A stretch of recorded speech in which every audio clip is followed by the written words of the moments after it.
This is an extension of a project called Water Stories. Water Stories is an oral history project that I completed as part of the Urban Bird Project. The project documents the water stories of people who live near bodies of water and have a deep connection to the sacred stories water holds. This project highlights Indigenous knowledge handed down from generations and the ecological wisdom that individuals hold.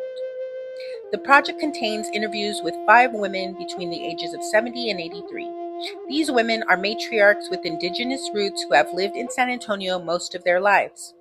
My interview questions were meant to draw out generational and ecological knowledge. During the interviews, I observed that most of these women have knowledge that is inherent, passed down generationally, or formally educated through academia. Yet, the knowledge that I seek is explicitly Indigenous and intergenerational. I presume that because of European colonial mentality and white supremacist patriarchy in the US, many of the women I interviewed were not directly given this knowledge as Indigenous knowledge. One woman that I had the pleasure of interviewing is named Gloria Camarillo Vasquez. Gloria Camarillo Vasquez is a woman of Native descent. She, unlike many native to San Antonio, knows her background and her tribes.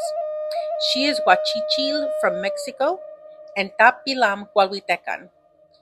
She is a direct descendant of the native people of Yanaguana. She is a curandera and community activist. She is also the matriarch of one of 5 families that created the nonprofit American Indians of Texas at the Spanish colonial missions, and a former council member. She also founded a nonprofit organization called Círculo de Chispas, whose main initiative is to provide undergarments for underserved children in Title I schools. As I spoke to her and interviewed her, I realized that she was one of few women who was gifted the knowledge of her Indigenous ancestors by her mother and grandmother. This is why I chose to expand on our interview and dive deeper into the teachings she holds regarding the sacredness of water and the ecological knowledge that can help the next generation preserve and protect our water. Buenos días, Andy.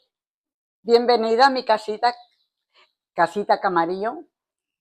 I am so happy to have you in our presence. People that come to my casita are blessings. They bless my casita, they bless me, and they bless all that surrounds me or that embraces me, leaving your energy. And so I want to thank you for coming in to visit Casita Camarillo and leaving your energy here with us. Water has always been essential in my life. It's not only life, but for me, it's medicine. It's a medicine that we all need on a daily basis. Without water, we could never survive. Plants, animals, nor us. And we all should be grateful for water. And when I begin my day, we're in front of my altar. I guess, can you see my altar? This is my altar. And coming out of my little bedroom, the first thing I do in the morning, I come and bless my hands. I bless my hands and I take a drink of water. I drink my water, which has been sitting here all night, being blessed. So my water blesses. So this is the first thing that I do in the morning.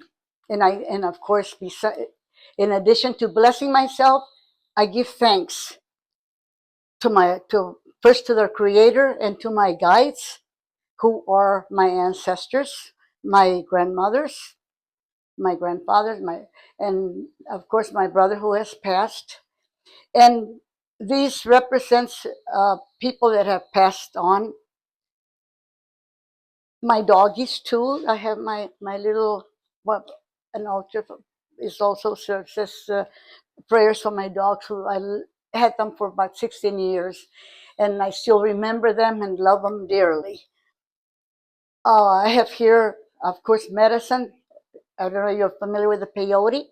So the peyote is also a very special medicine in my home.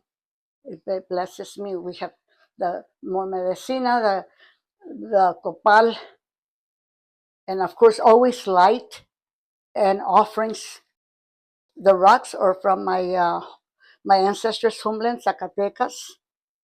When I bless myself, I also ask the rocks for blessings in the Madre Tierra. Think back to your memories with water in nature. What plants and animals shared your water stories? How did they participate in your gathering of knowledge? Do you have a story that includes these beings? The deer teaches awareness, how to be grateful, how for us to be gentle. They also teach us how to be observant when they're to get us ready to take action, but not in a fighting way, but to be prepared with all that spirit, with a good spirit, with kindness. But that's what I believe. That's what the teachings from the deer can teach us, so we can teach our children discipline and how to be aware of their surroundings. It's so very important, whether they be in the water in the rivers or around fire. They have to always be careful and be aware and to be gentle. And when I say gentle, when they're near the water, they must be very gentle with the water. And just like the deer, the butterfly. What does the butterfly teaches us? It teaches us transformation, not to fear. Change is good. And just like they are in the cocoon, all wrapped up, it's just like when we're in the sacred waters of our mother, and then we just bloom. We see the light, and with that first breath or that gritito when we're babies, it's just amazing. It just the butterfly, and then we become beautiful human beings. And I don't mean features, because we come in all shapes and sizes, but we're our spirit. We're good and kind, and we accept change. The spirit speaks for us. Así que the butterfly around Yanaguana, not only around the rivers, but if you ever been to the Blue Hole, you see beautiful butterflies. And I like to visit the Blue Hole because I feel so connected to the water. I feel like it's when the water tells me the stories of my ancestors. And what else do we see around the Blue Hole? The turtle. And what does the turtle teaches us? The turtle teaches us that we must move with intention, and we'll get there. Just like she carries her house on her back, we carry those blessings of our ancestors within us. She teaches us balance, how to take one day at a time. And again, everything we do, we must do it with intention. And that intention, so that we're manifesting, will get us there.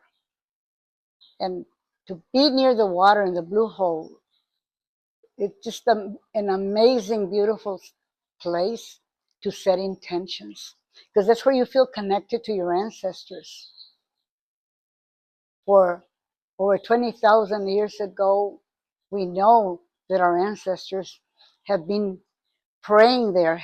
There was a trading place for the natives from up north, meeting with the Chichimecas, the Huachichil, that's where my bloodline comes from.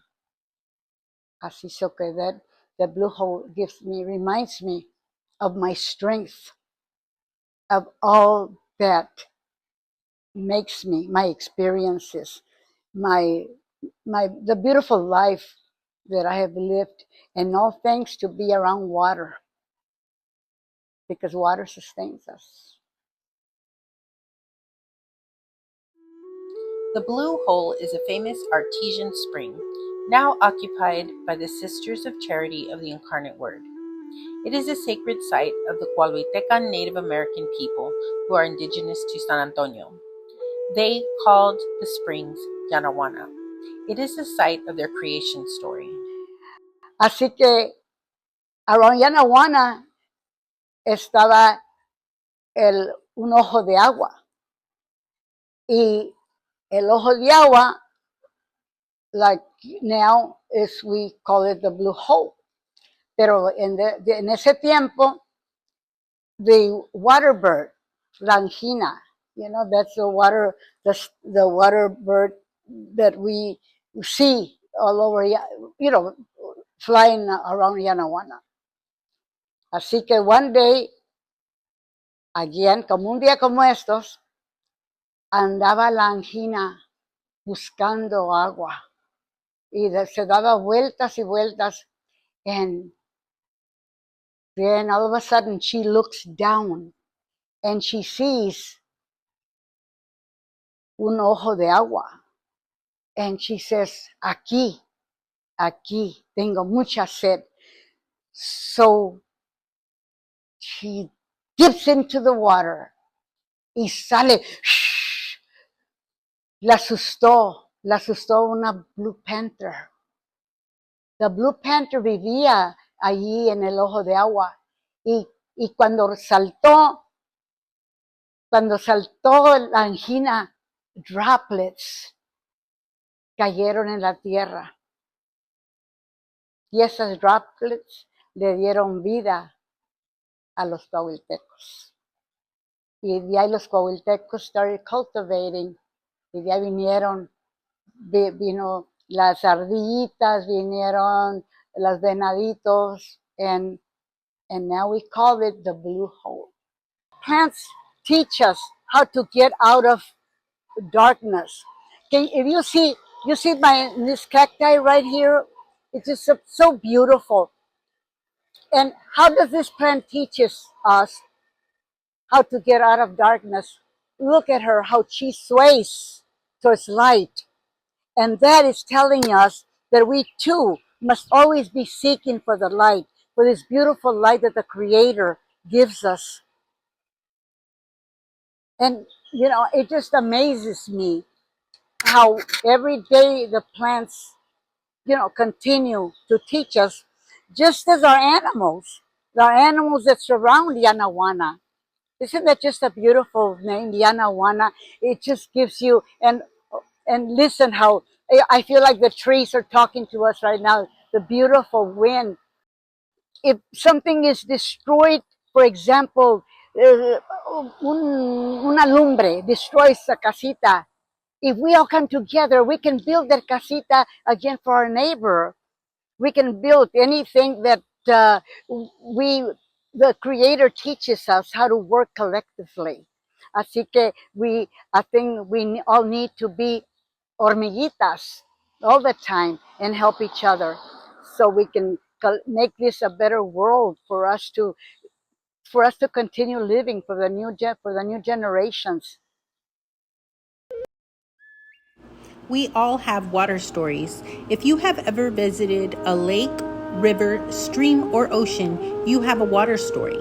However, as you sat in or near the sacred water, what stories did the water tell you? What knowledge did you gain? What can our youth learn about keeping our water sacred? Well, here we are in another area of my casita. This is my area where I do my spiritual work. I lift spirits of anyone who needs it and ask me for help. I do life coaching, if you will. And again, it all comes from my own experiences and the gifts that the Creator has given me through my grandmothers. One of the teachings that water teaches us is that we're fluid, that we're strong, that like water can take any form, whether you put it in a bottle, And it doesn't matter the size of the bottle or the shape of the bottle, it just bends. And that's it. For the teaching for us is that we must be fluid, that we can't just let just things come and just weaken us, that we're strong, that water gives us that life that was meant for us. it it's the gift that we're given when we are in the womb of our mothers. That's sacred waters, and that's where life begins. Water teaches us that we must learn how to let go. We we shouldn't carry that doesn't belong to us, that it doesn't serve us any good. We must let it go, just like the river cleans the areas, the streams. They're just so beautiful, they flow so freely. And that's how that's the way we should learn from the water, of how to just let go and be good to ourselves, to love ourselves, to just know that we were meant to be here, that the Creator sent us here to love each other, to connect. So that's one of the water teachings that I pass on to my children. Uh, Another teaching is that we have to respect the water. We have to teach our children to respect the water, because water, again, I've said, it's medicine. We need to learn to teach our children about how we can use our water to help us in rituals, whether it's when we're taking a bath, in ceremony, in a sweat lodge, or just outside in our own yard. That water is for us to bless ourselves. It's cleansing, it rejuvenates us, it lifts our spirits. Water is just our, our healer, it's a healer. Whether you use it in the sweat lodge or you make it in a tea, water will always be our healer. Muy importante, Andy, especialmente para que los niños con tiempo aprendan que el agua se respeta. We must respect water. Whenever we are near water, whether it's a beach, a river, a stream, we must teach children that we must make an offering. Offering can be a little pedacito de romero, a florecita, a coin, tobacco. But we must make an offering. And especially when you go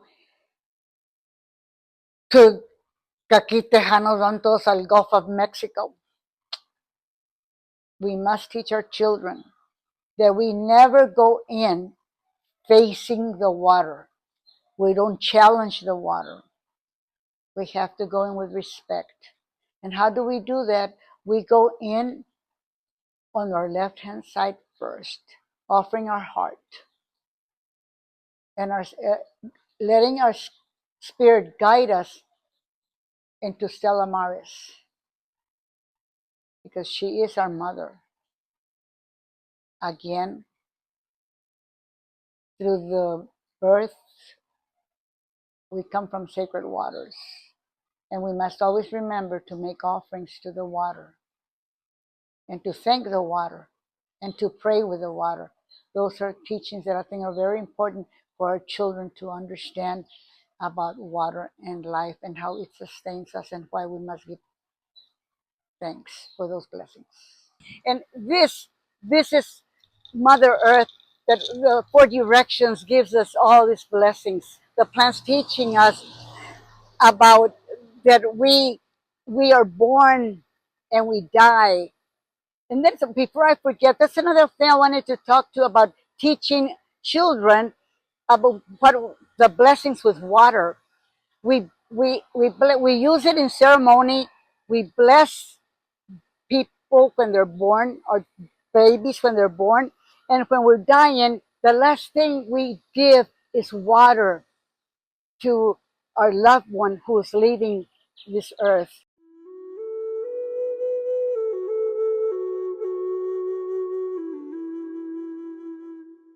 Okay, we're gonna begin our our journey, or continue our journey with what we have discussed. The discussions we've had already about how we honor and pay reverence to Mother Water. So when we approach a body of water, whether it's a river, a stream, or Stella Maris, or the Spirit Mother of the sea, that we have to make an offering of coins, flowers, tobacco, herbs. And then people say, well, why? Well, because that's what my grandmother said. We don't question. Faith, words, faith that come from grandmas, we don't question. See, so we approach the water, giving water, giving Spirit Mother water, our hearts. And so this morning, we will gift her 7 coins to thank her, to thank Mother Earth, and to thank Mother Water Spirit and the universe and the Creator. We offer them our hearts, and we give them thanks for the abundance of life, for fertility, for all that beauty that Mother Water offers us. In this city of San Antonio, formerly named Yanaguana, we are surrounded by water. What are your earliest memories of water? Did you feel fear or reverence the first time you remember being submerged in water? How has water shaped you? I guess I can begin by telling you that where I lived, my parents settled in the 1930s, and it was a time of, well, there's always been discrimination. As you know, racism has existed since the conquest, or since the time they stole our land, and they just came and trampled all over our land. So I was born in 1942 when there was no running water, no sewer system, or electricity, and all that was due to the discriminatory practices against newcomers or new migrants. So they wanted to keep them away from the city, you know, to keep the new people that they they knew who they were, but they just didn't want them there.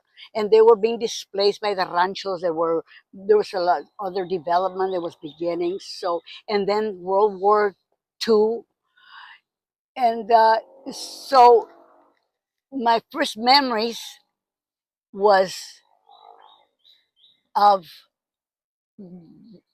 being bathed outside in a baño. So they had the washboard outside, and then the baños where they washed the clothes. They had a baño for washing the clothes, and then they had a baño for rinsing the clothes. Así que one of those baños were also used to bathe us.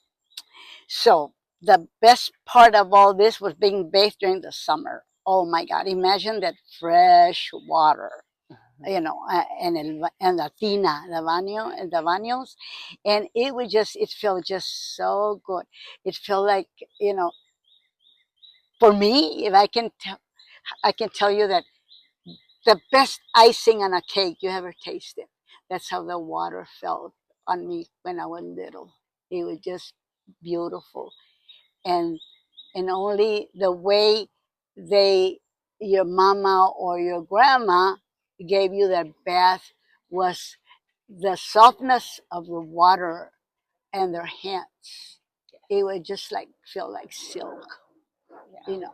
And it was just they wash your little body first, and then your then your hair. The face is the last one.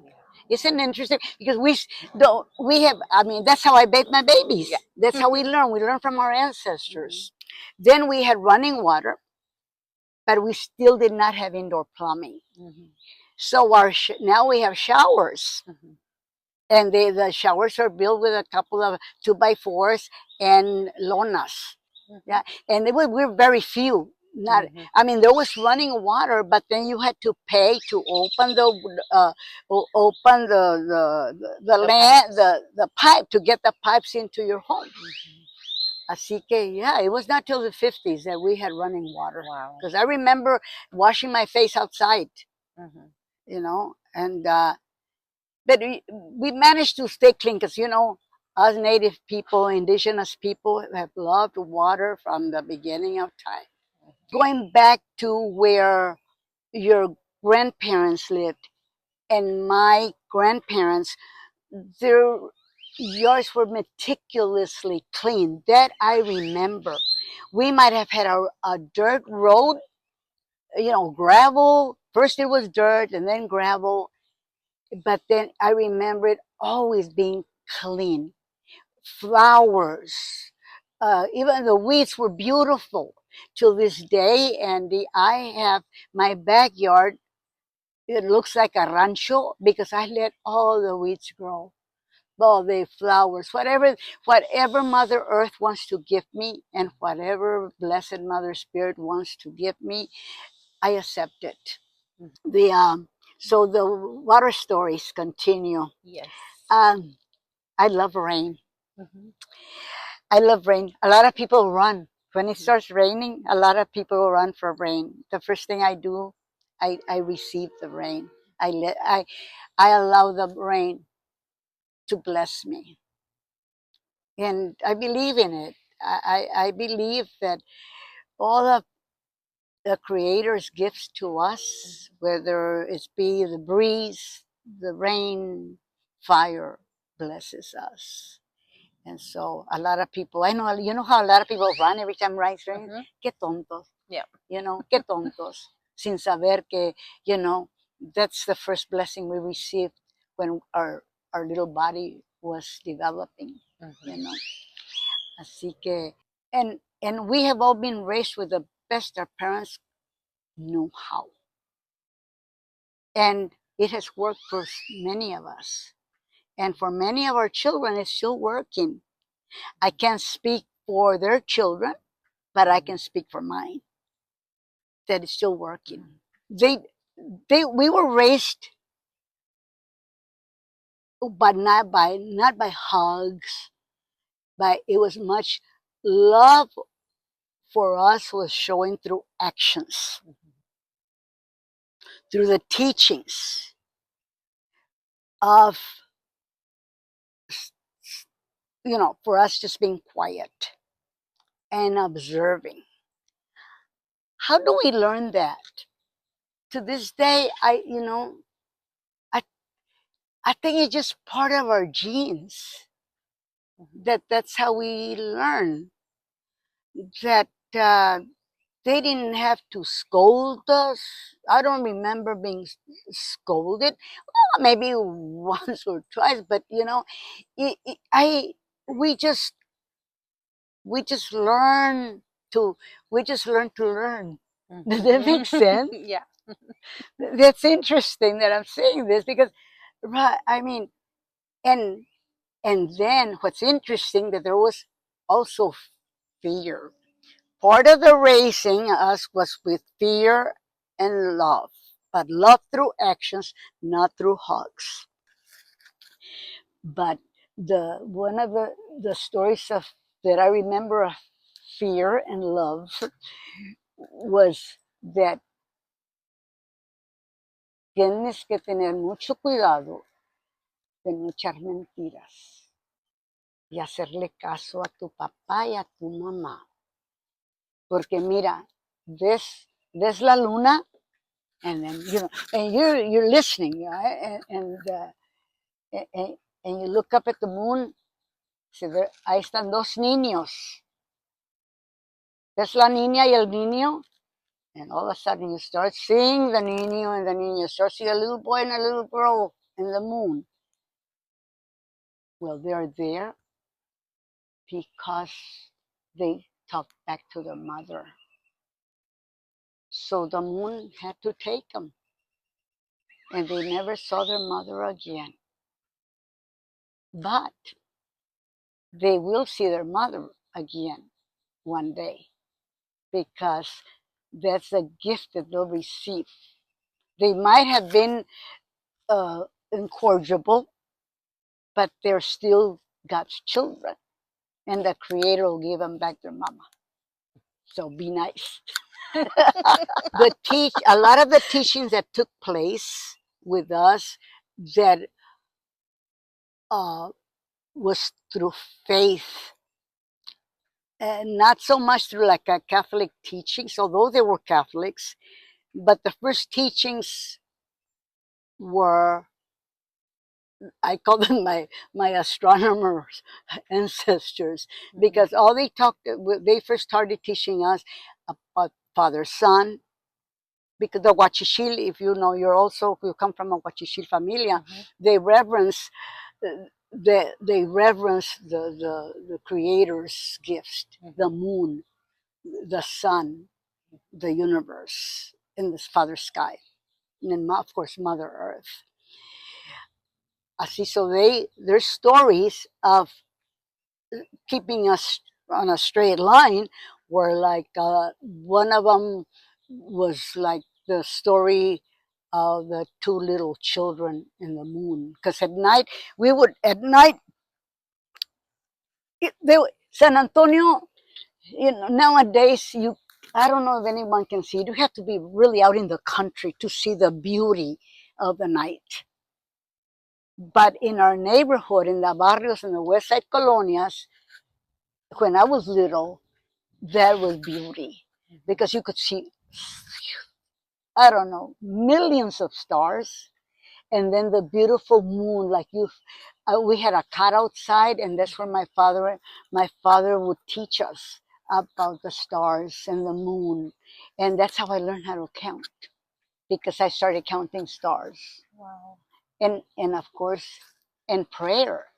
That's when our prayers were taught at night, because we will always have to pray. And al ángel de mi guardia, we had a spirit angel there guarding us all the time. I didn't learn like at 3 or 4 years old about making offerings to the water, but I I was I was introduced to the ocean very young, and being the little mud princess, because there was a lot, see if it would rain, I call that, because era bien chorreada, as soon as it rained, I would run outside, and the puddles, splash, splash, splash. And not only that, not only the puddles, but San Antonio floods. It's interesting how it flooded then and it still floods now. Chihuahua. What a shame. And people die. I don't remember people dying when I was little, because we used to swim. People call it dirty water. For me, water is water. And we used to, that callejon, it's not a callejon anymore, that divides my familia's property and your familia's property. That was a watering hole. Every time it would rain, I mean, there we would get our little cut-off shorts y vámonos a bañarnos al agua. And this was in the 50s. Polio was rampant. I don't, if we talk about the illnesses of polio, and guess what? Now, I don't know of one child in my neighborhood that had polio. I see that area of the Edgewood district is a blessed area. And however they treated the people, the people, or this rich people, or the San Antonio people that didn't want people, that they wanted people on that side of town, They didn't know that they were sending us to a blessed area of the city. Because even with our mud, with our water coming into our homes, we still thrived, and we're still thriving, you know. And I know that a lot of the charcos continue, and the children continue to play in the charcos, just like I did when I was little. Yeah. And I know they run out and play. I know that. I mean, it just I believe that that is truly is a blessed area. Yeah. Because we have given so much, not only to the city or to our state, but to our country.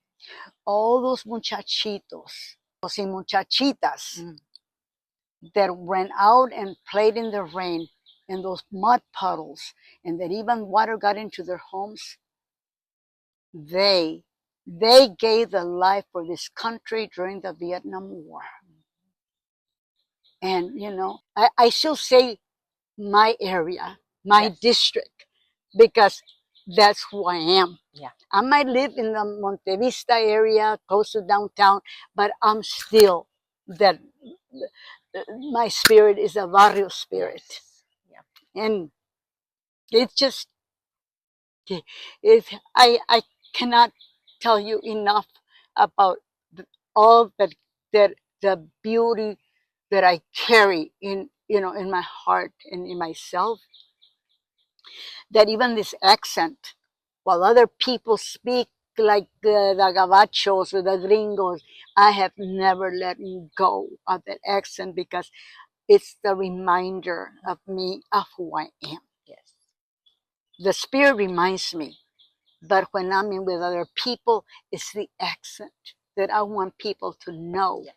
That I'm a barrio person, and that we have, and that I come from a barrio, from a district that's still considered a poor district, but we have given our souls, our spirit, and our lives for this country. In las colonias, that that people have always been discriminated against just because they're brown, just because they are the familias of the migrants. But we have really given so much of ourselves to this country, not only in wars, but working in their different departments of the treasury, as I did. I gave them 20 years of my life. My father worked at Kelly Field since the day I was born in 1942. All my all my all my uncles served in World War II, the Korean War, Iraq. My familia has served in every war. And I remember my grandma didn't start telling me, look, Gloria, you will make an offering. No, she would quietly do what she had to do. And then she would position me of when I was going to enter the water. She didn't say, Gloria, this is the way, you know, you offer your heart, you offer making up. No, the teaching starting by positioning me as a little girl. As I got older, that's when she would say, you don't challenge the water. This is why, you know, you make an offering, because the water, spirit mother water, is not to be challenged, because she's our teacher. She teaches us, and then she says, then she would show me the waves. She'd say, you see the little wave is coming. Look at the pew. And she would say, look at the rocks. They look like seda. You know, seda? Silk. But it's because of all the power of the water. Así que es gentle. The water te arrulla. Water can put you to sleep. So that's why, you know, Mother Water is good for us. But you have to be careful, Gloria. No, no le busques el mal lado al agua. porque el agua te lleva. El agua es traicionera. Just like she takes care of you, that's how she gives us all these gifts. She can take us away from us. She'll take you away from your mama, your dad, and from me. And you'll never see us again. So that's why you have to make all these offerings. Because there was at one time, I can tell you, that I remember when I was little, my grandma talking. She said that her grandma taught her that why we respect the water is because after they teach us why we have to respect the water, you don't go and do whatever you want after that. From then on, you have a ritual for the water to receive you. You give your heart, you give her your offerings.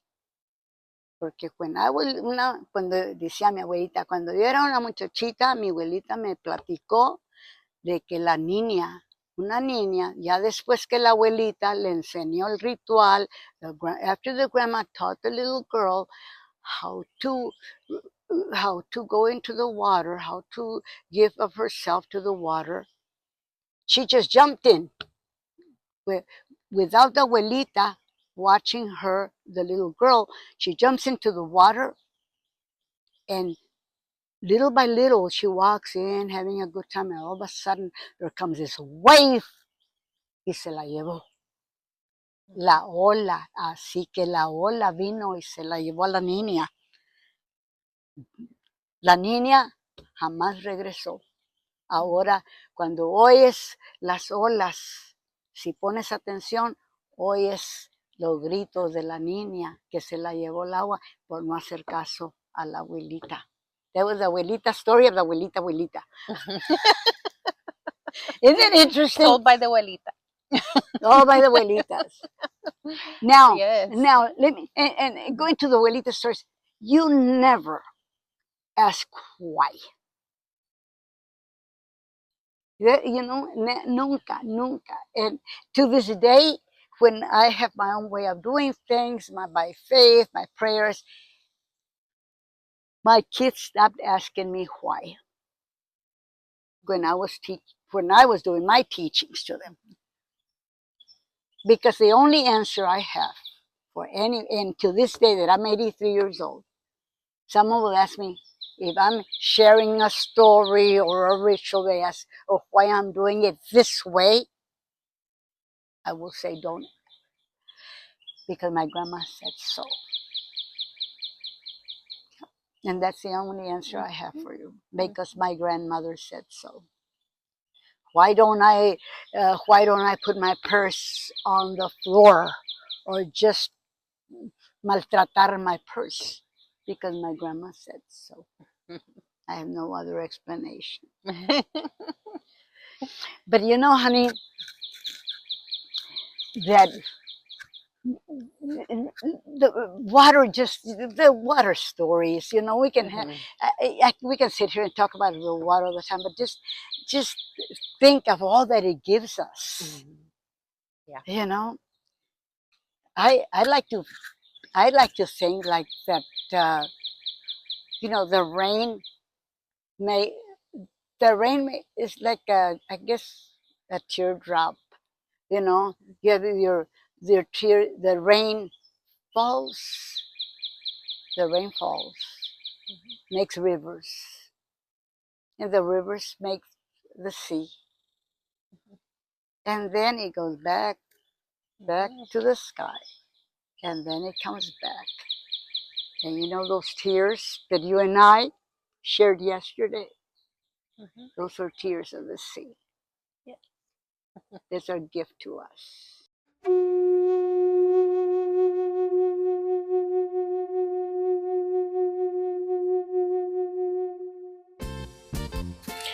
My project Water Teachings, Yanaguana Ancestral Knowledge, has revealed my own hidden roots and indigenous ancestral teachings that I inherently hold. These were also handed down to me by my mother and grandmother. As I interviewed Gloria Camarillo Vasquez, she began to share with me her history and Indigenous background. She explained her origins as a San Antonio native who grew up on the west side in the Edgewood School District.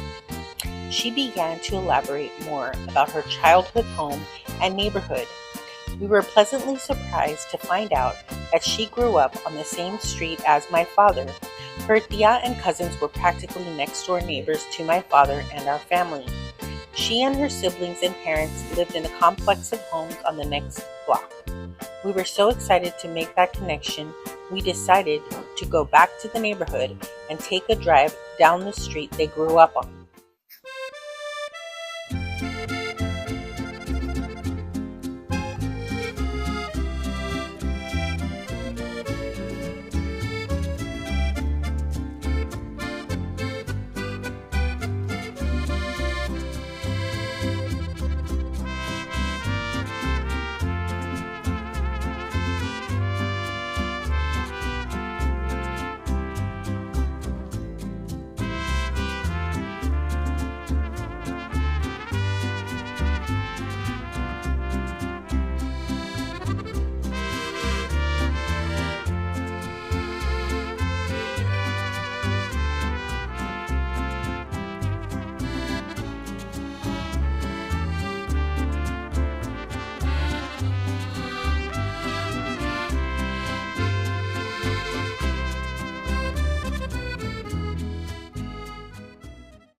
Okay, the casita was here. Mira, this is, you see this banqueta?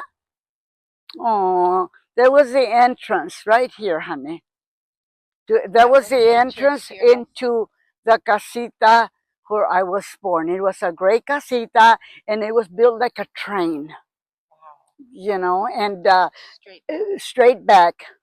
That was the first casita that was built. Then we had another little casita. There was always was this trees, and I used to play and jump and run from this area to the next, to the next side of the. I don't know how many acres is this. This is how many is there acres here? The end of the street? No, not the end of the street. To the end of where I was, where I used to live when I was little. But this was all casitas. So there was one here, one in the back, and then another one, another small casita there. So there were about 5 casitas altogether. Yeah, but my grandfather built this house. This house was first built by my grandfather. I was the firstborn here and the first girl. And when were you born? I was born in 1942, and they settled here in the 30s, 1930s. And when I was born, there was still no running water and no electricity. They had to bring water in barrels. And what was the name of this neighborhood? Las Colonias, okay? And the colonias were not part of San Antonio, okay?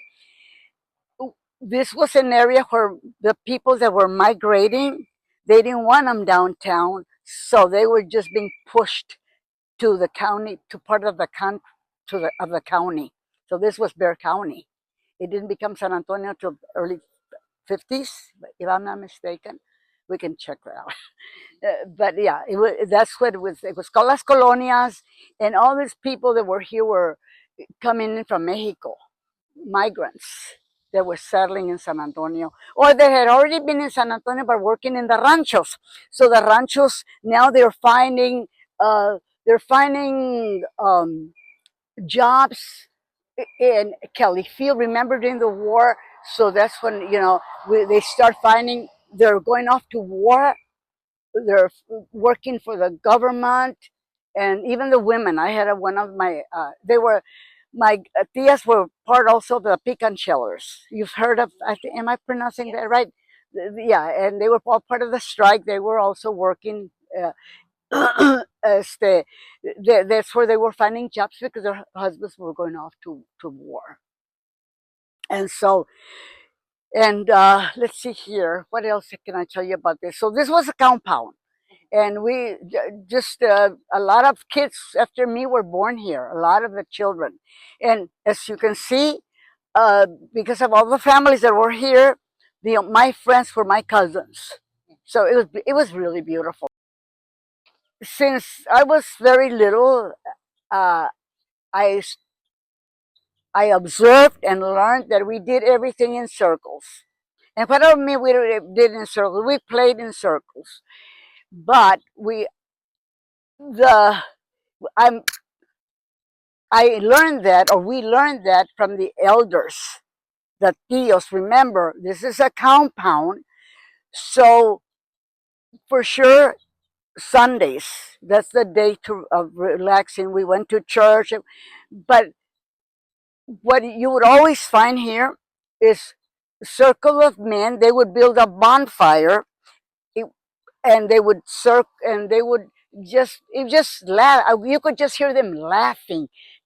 We've always been with a family of humor, or if you will, a culture of humor.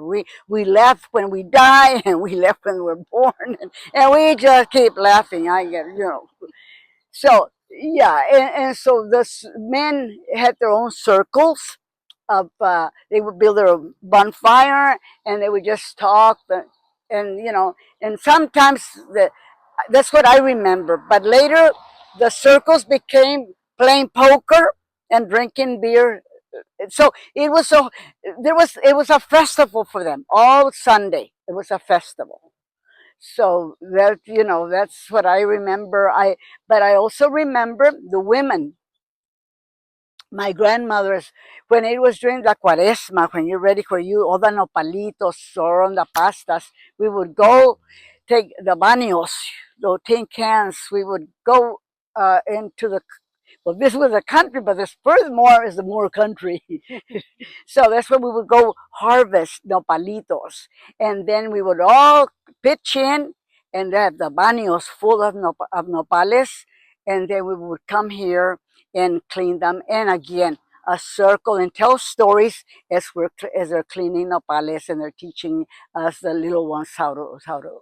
And I was, for a long time, I was only a little girl, so I was the one who got more apréndele, learn how to do this. Así que, yeah, and then circle of, and then the tamales is when men and women were involved. For the cleaning of the nopales, it was women. And for the bonfire, the ha ha ha and all the fun was men. But when it came to making the tamales for Christmas, it was men and women in the circle. They would build a big fire and put they call them pilas. And that's where they would cook the tamales. But everything was done outside. Also, before I forget, 2 weddings were held here on this property. So beautiful. And it was a very elegant, even if it was just the dirt. But we had the tables and the beautiful. I remember the beautiful cake. This cake, I still remember how the cake tastes when I was, because I was a flower girl for one of my tias. So and again, not only did we have marriages here, but funerals were held here. And the front room was the birthing room, and the funeral home, and the room to hold the wakes for the people that had passed that were in our family. One that I remember clearly was the wake of my little sister, and that she was cheetah when she was 6 months old. So, but the funerals were held here and but the firstborn here was me. So, I guess you remember me telling you that my mother got sick when I was 13, so I had to just take over the siblings. I became a mom. I don't know if a foster, whatever you want to call it, for 7 children. But so I was in high school. I managed to go through with all the with all the struggles and that we had to go through. I was able to continue going to school by the grace of God, the help of my tias, my grandmother, and someone that I can't forget, this dear, his name was Don Felipe Cardenas. He lived on this property. It was a little casita, and every morning he would say, Gloria, Gloria, and I was, when I was getting, and he would have a sack of lunch for me when I was in high school, 2 sandwiches. And so that forever I will be grateful to him because, he did that for me because he knew how he could, he could see how difficult it was. So him and his wife was Doña Inés. And they were all, beautiful families. And next door to them lived the Galindos también. And it was funny because I remember when I was very little, there was a viejita there who would scream, and she would say that someone was pulling her hair through the window. My dad mentioned that. Oh yeah, she would scream, and she was her name was Doña Venturita. So, but there's a lot of other stories.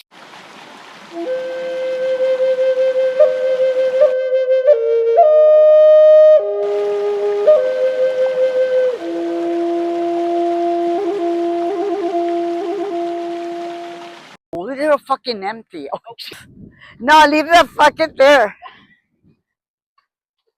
Oh shit, I can't go in.